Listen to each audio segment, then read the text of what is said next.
Ya, Assalamualaikum warahmatullahi wabarakatuh. Terima kasih atas kesempatannya kali ini. Hari ini saya dan rekan saya akan mempresentasikan mengenai laporan keuangan dan kas. Sebelumnya perkenalkan, nama saya Vinasa Indri.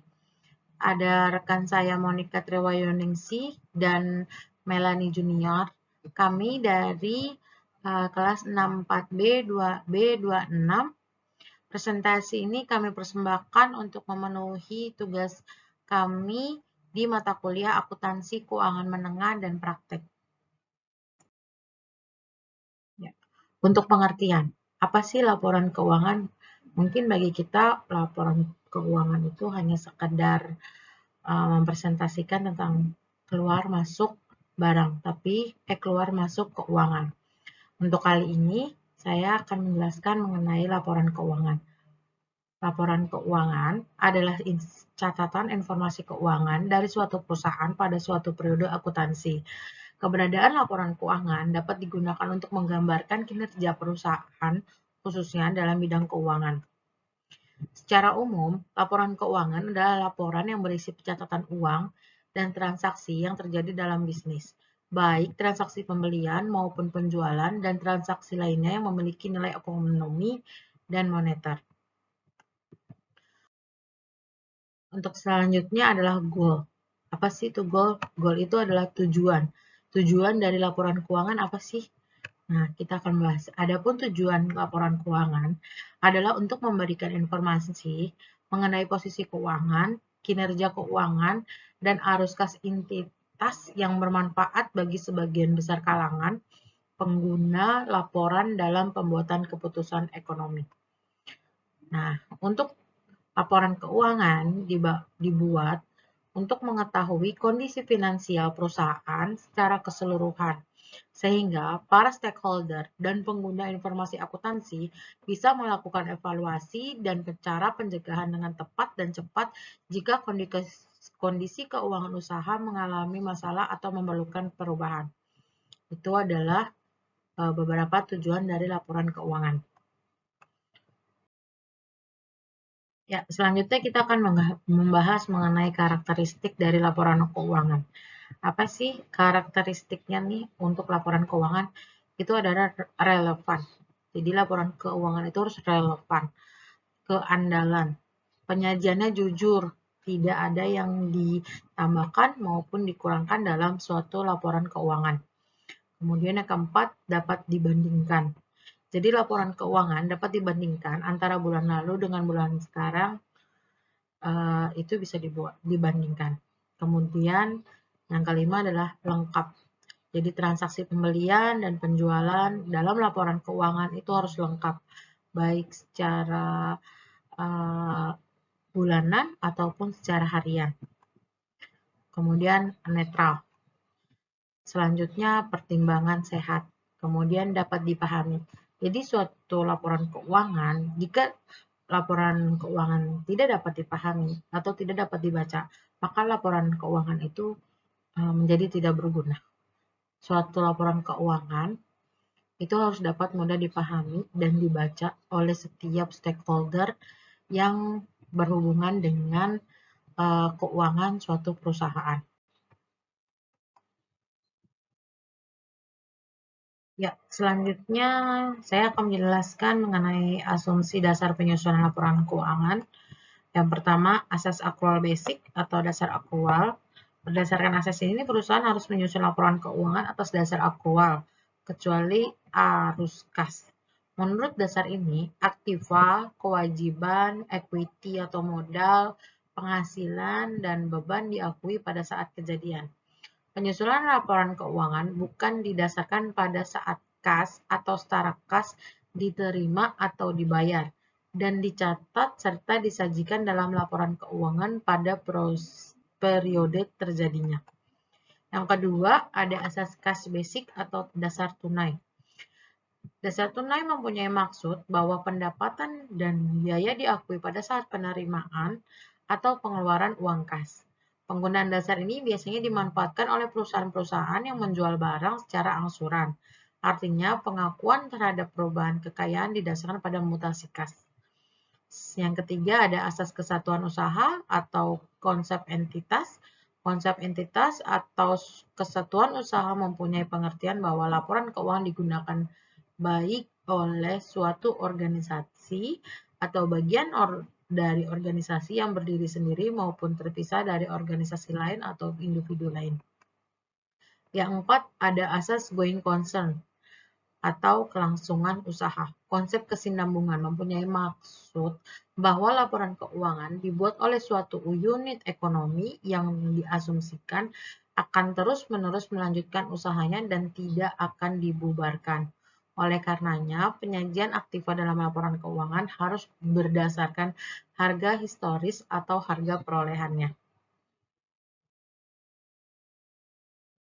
Ya, selanjutnya yang kelima adalah asas pembandingan pengeluaran beban dengan penghasilan atau biasa disebut dengan matching concept. Dalam laporan keuangan, pengeluaran beban yang diakui dalam laporan laba rugi berlandaskan atas dasar hubungan langsung antara biaya yang timbul dengan pos penghasilan tertentu yang diperoleh.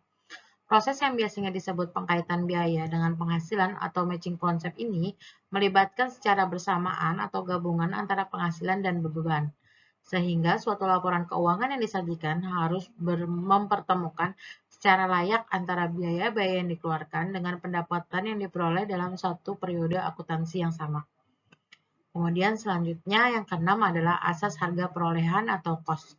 Asas ini menetapkan bahwa harta atau jasa yang dibeli atau diperoleh harus dicatat atas dasar biaya yang sesungguhnya. Meskipun pembeli mengetahui bahwa harga mungkin masih bisa ditawar, tapi barang atau jasa yang dibeli akan dicatat berdasarkan harga yang disepakati dalam transaksi tersebut.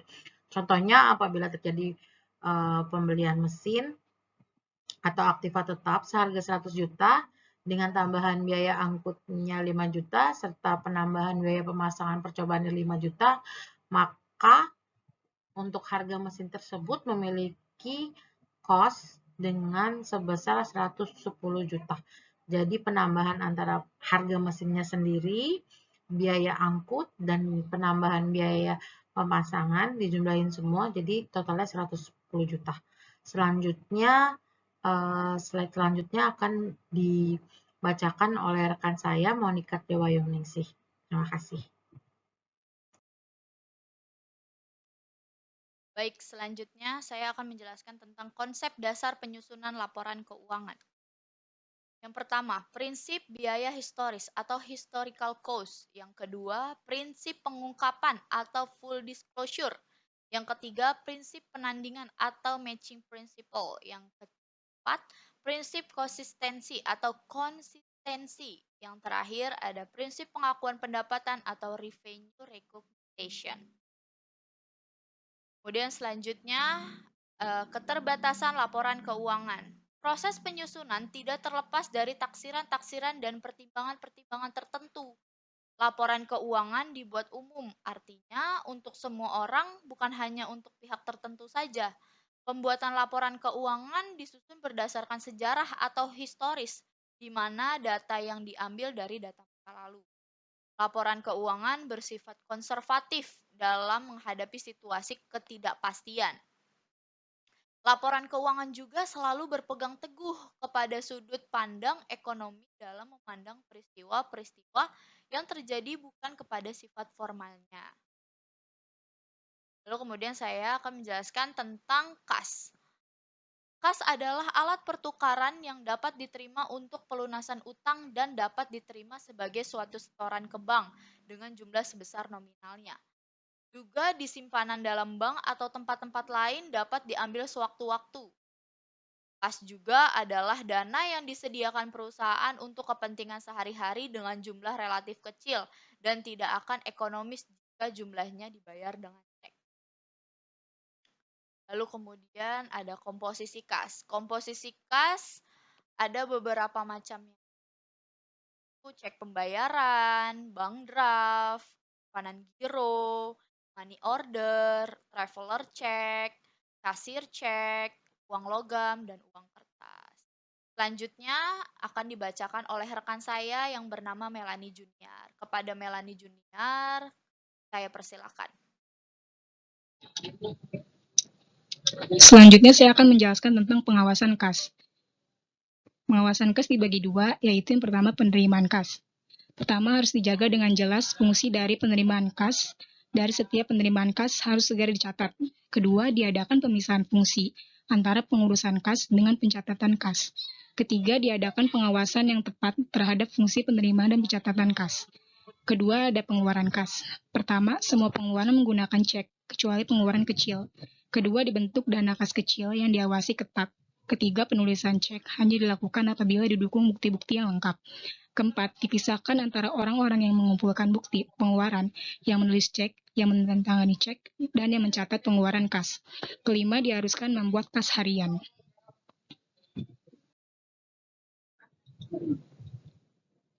Selanjutnya ada kas kecil atau petty cash. Kas kecil atau petty cash adalah uang kas yang disediakan untuk membayar pengeluaran yang jumlahnya relatif kecil dan tidak ekonomis bila dibayar dengan cek.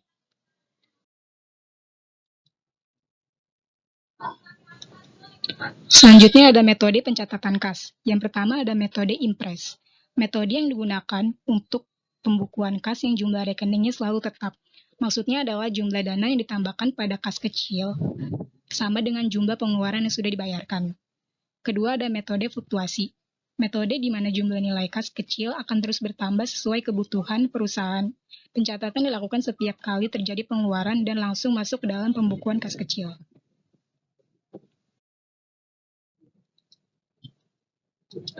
Selanjutnya ada jurnal yang diperlukan dari metode impres. Yang pertama ada dana awal kas kecil, debit kas kecil, kredit kas. Kedua, beban biaya tidak perlu diisi. Ketiga, penambahan dana kas kecil, debit macan biaya, kredit kas. Kedua, ada metode fluktuasi.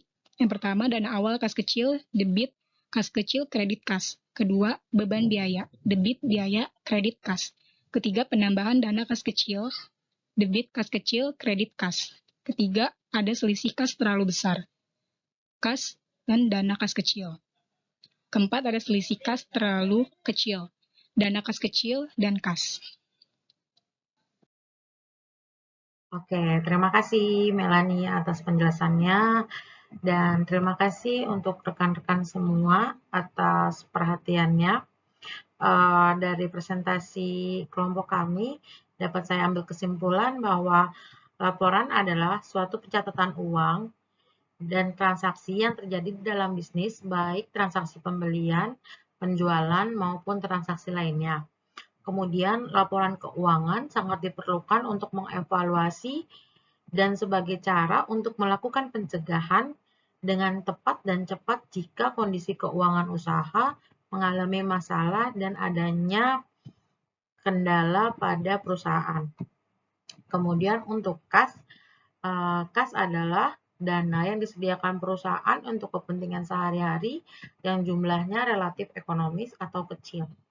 Dan untuk metode pencatatan kas, ada dua metode, yaitu secara impres dan secara fluktuasi. Demikian presentasi kami, kurang lebihnya kami mohon maaf. Wassalamualaikum warahmatullahi wabarakatuh. Terima kasih.